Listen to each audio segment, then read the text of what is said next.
Hola chicos, nuevamente su profesora Ana Belisa Rumiche del curso de biología.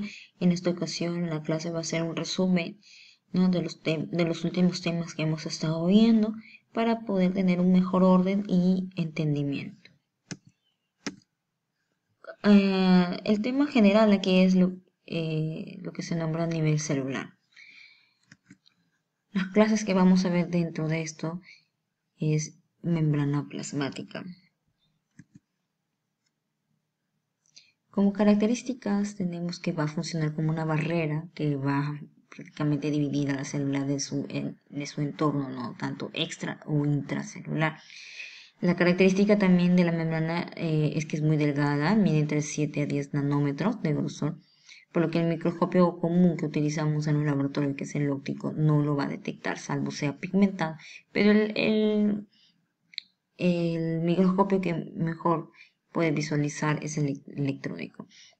El mosaico fluido fue propuesto en 1972 por Singer y este dice que la membrana plasmática es una bicapa lipoproteica, por lo tanto va a tener lípidos y proteínas también.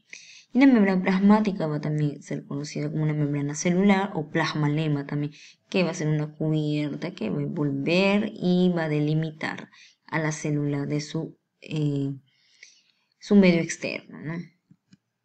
Tenemos acá una imagen donde podemos visualizar que la membrana plasmática tiene canales, tiene proteínas integrales, periféricas también, y está compuesta principalmente de fosfolípidos y proteínas.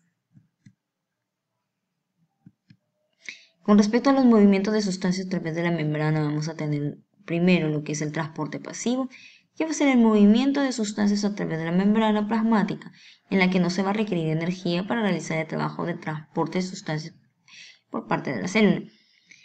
En este transporte pasivo va a depender la energía cinética, pero de las partículas que van a entrar o salir de ¿no? De esta misma, de la célula.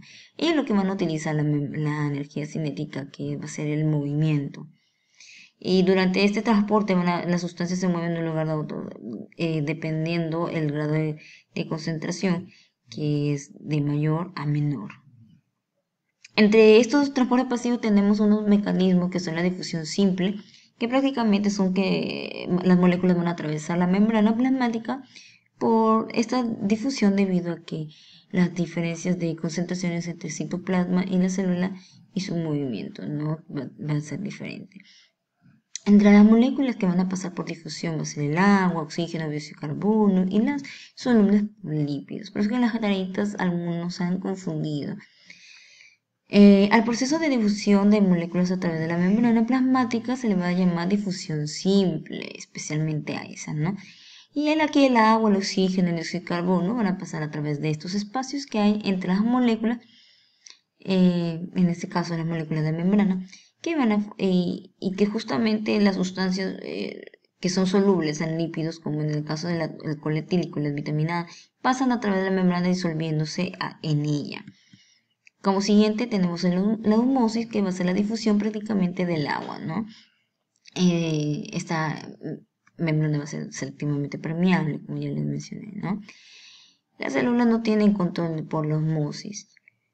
Todas las células contienen sustancias disueltas en su citoplasma, como salen azúcares, proteínas, etc. Por lo que el flujo de agua por la membrana va a depender de la concentración de agua en el líquido que baña o rodea la célula.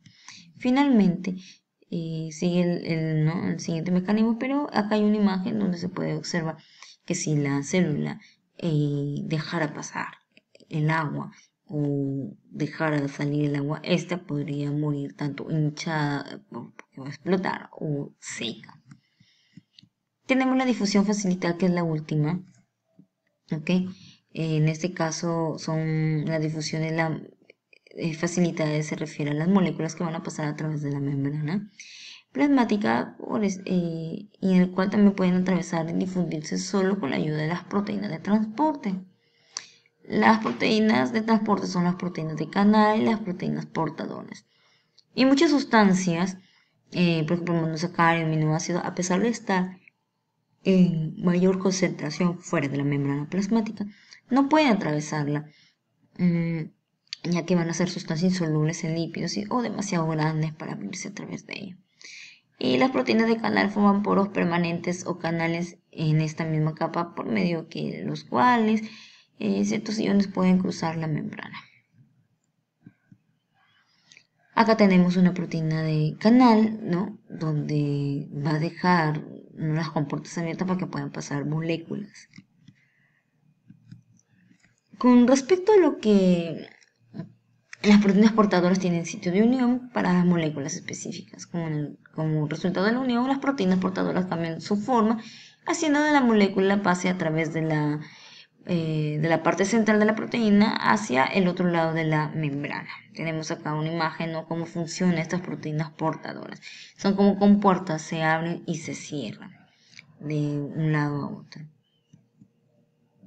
Ahora, con respecto a lo que es el transporte activo, tenemos que es un proceso por medio de lo cual la membrana va a pasar a través las moléculas van a pasar a través de la membrana en contra de un gradiente de concentración y utilizando lo que es energía. Esto va a ocurrir con la ayuda de otros tipos de proteínas, en las cuales que son de transportes, y van a tener dos sitios activos, uno en el que se va a unir la molécula y en otro que se va a transportar, ¿no? Y se va a unir con una molécula de ATP. Ahora, con transporte activo vamos a tener el transporte mediado por vesículas, y este tiene dos procesos, endocitosis y exocitosis. La primera, que es endocitosis, va a ser un proceso lo cual moléculas pequeñas van a pasar a través de la membrana plasmática, pero las células también pueden introducir materiales grandes que no pueden pasar a través. Entonces eso se va a llamar endocitosis. Dentro de la endocitosis tenemos dos procesos, que es la pinocitosis y fagocitosis. En ambos procesos, los materiales van a ser introducidos en la célula por un saco membranoso llamado vesícula. En la primera, que es la pinocitosis, la célula va a introducir líquidos dentro de las vesículas pequeñas, mientras que en la fagocitosis la célula va a introducir materiales grandes y sólidos, en los cuales los microorganismos o microorganismos que también van a ingresar van a estar dentro de unas vesículas grandes. En cambio, la fagocitosis solo se ha observado en algunos organismos unicelulares, como en el caso de las amebas, y algunos animales como los leucocitos, no células animales como los leucocitos. Tenemos acá, por ejemplo, podría ser una ameba, ¿no? Que va a introducir a organismos y lo cual van a envolver dentro de una vesícula y va a comenzar lo que es la fagocitosis. Con respecto al transporte de exocitosis, tenemos que va a ser el proceso contrario, ¿no? Obviamente a la endocitosis, que va a consistir en la salida de las sustancias, ¿no? A través de las moléculas que van a ser originadas en el aparato de Golgi y que van a ser fusionadas por la membrana plasmática y van a ser liberadas. Tenemos acá un ejemplo donde estas salen, ¿no? A través de la membrana, ¿no? Siendo expulsadas y quizá utilizadas por otras células.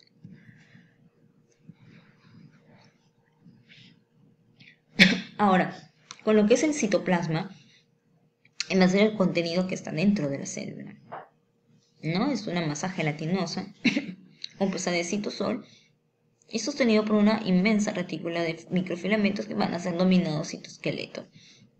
Como tenemos esta imagen, ¿no? Ahora, el citosol va a constituir prácticamente el 30% del peso total de la célula. Y el citoesqueleto le confiere a la célula su forma característica, ya que establece una especie de armazón, ¿no? de finas fibras, que van a fijarse los diferentes organelos.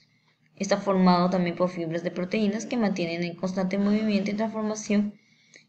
Continuamente se desprenden también trabéculas que van a ser reemplazadas por otras en diferentes direcciones o también amplitudes. La función de esta